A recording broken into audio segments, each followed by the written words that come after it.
মূঢ় প্রত্যাখ্যান পেয়ে আবার মহিষমূর্তি গ্রহণ করলে রণবাদ্য দিকে দিগন্তরে নিনাদিত চতুরঙ্গ নিয়ে অসুরেশ্বর দেবীকে পরাজিত করবার মানসে উল্লসিত দেবীর বাহন সিংহরাজ কাবাগিনীর মতো সমস্ত রণক্ষেত্রে শত্রু নিধারে দুর্জিদার হয়ে উঠল।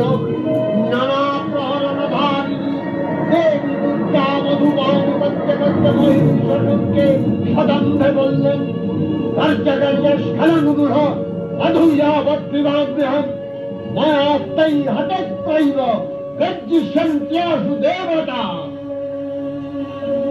দেবতাগণ সানন্দে দেখলেন দুর্গা মহিষাসুরকে শূলে বিদ্ধ করেছেন, আর খড়গ নিপাতে দৈত্যের মস্তক ভুলুণ্ঠিত।